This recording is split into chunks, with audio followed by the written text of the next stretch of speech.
There's no better feeling than that. Maybe somebody fucking, pouring fucking hot wax on your nutsack. I don't know. I've never been there, but I enjoyed it again. And I could do 15 minutes. Listen, I've been doing comedy for 30 years. Why am I being such a fucking weasel? I could do 15 minutes in my sleep. Right. But I wouldn't allow myself. I would start with 6, 7, 8. I just wanted to fall in love with this beautiful fucking art again. I didn't just want to go into the sunset. For me, it was never about playing the Garden. It was never about being on Letterman or the Tonight Show. I knew where I was going to end up. Excuse me. I didn't know I'd end up here. I didn't know that, I would do Ari's fucking storytelling show and people coming up to me crying and shit. I didn't know these things. You always think you're a comic and you end up a storyteller.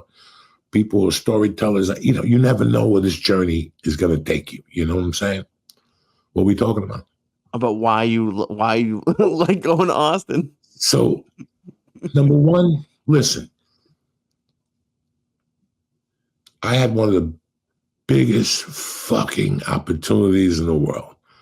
I got a chance to walk into the Comedy Store in my 7th year doing comedy and develop and develop and develop. And there was a lot of fucking eating shit and a lot of nonsense. And would I do it again? Abso-fucking-lutely. But one thing I learned at the end was from 2014 when you were in my life as a regular. And I told you I went to Columbus and ate a bag of shit. I realized that saying is absolutely true. If you want to become metal, whatever, you got to sharpen metal with metal. I still remember going there and eating a bag of dicks after D'Elia. I still had to remember going through, following D'Elia 6 or 7 sets and going, wow, it's a different fucking game. You got to follow somebody and then bring somebody up in front of you. And it took me 3 or 4 months to get the hang. Once I got the hang, now we're full time, and I learned a lot. It's tough to follow Louis C.K. It's tough to follow Bill Burr. It's tough to follow these guys, but it's not going up there and topping them. It's being you. I'd rather you go up there and be you than trying to top me. You knew when you came in the room, he's a better writer than you. He's a better performer, but you know these things. If you're going to let your ego get involved, I'm better than him, my dog. I did a movie with De Niro. Yeah, whatever, you fucking dummy, But if you go up there, and this is the things I learned from 2014 on, Lee, when I was already 15 years in this shit. This is why I say to you, relax, sit tight, smell the roses. You're going to get some lumps, but at the end, it's all fucking worth it. If you pick the right and you play your cards, I seen it. I see Tim Dillon. I saw Shane get fucking blackballed on Saturday Night Live. And all of a sudden, 4 years later, he's back hosting it. Why? Because cream rises to the top. All you got to keep doing is your fucking job. Bah, bah, bah, bah, bah. And you'll see. But if you're just going out to try stupid jokes and to impress your little friends in the back, I said, this is fucking it's too hard. So we were talking about the involvement. I'm so proud of you because you involved yourself in 15 days of comedy camp.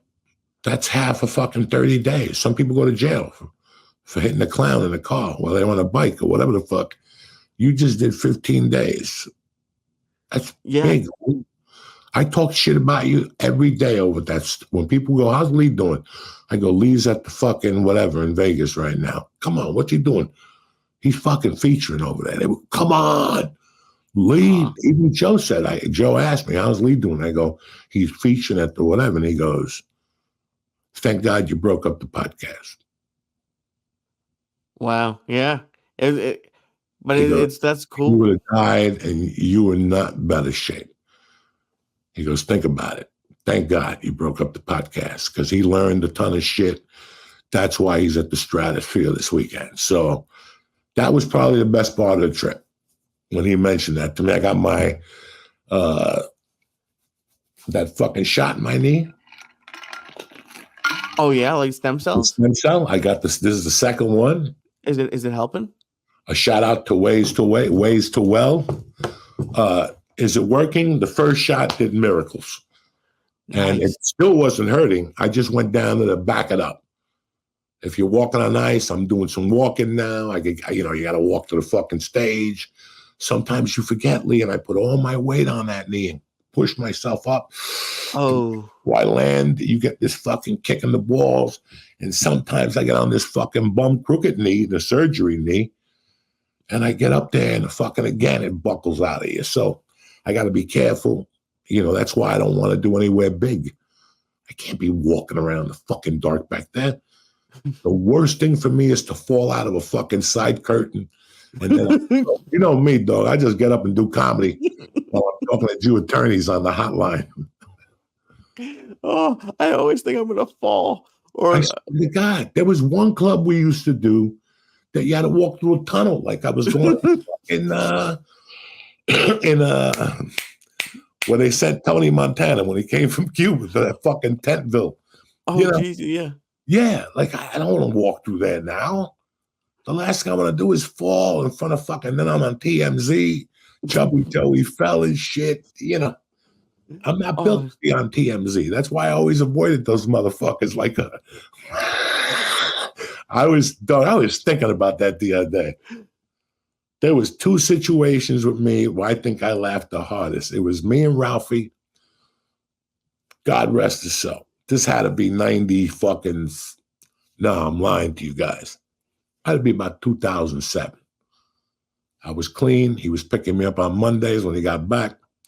And we go to Jerry's Deli in Beverly Hills. Okay. And one night we got weed. We stopped at the Improv, and you hungry? Yeah, I'm hungry. Let's go to Jerry's. We get to Jerry's. He goes, man, it's fucking quiet. We pull up to the valet. As he gets out, 2 TMZ guys put cameras on him and go, Gabriel, how you doing? And you could hear the I just turned around and ran into the fucking restaurant. And then when he came in, after we got fucking food, I go, Gabriel, how you doing? And fucker, now I'm gonna hear the end of that shit. Oh, I can't believe, to be honest, that's probably the nicest thing I could imagine you doing is running into, I can't believe you didn't laugh in front of TMZ's face. No. I'm like an old fucking gangster. I put the fucking thing, unless you're paying me, I put the fucking thing up. I don't want to be around. Turn off your TVs, run for your lives. It's over. They didn't put you on this planet just to give up. If Uncle Joey could do it, I could fucking rule the world. That's what you gotta be thinking. Welcome back to church, motherfucker!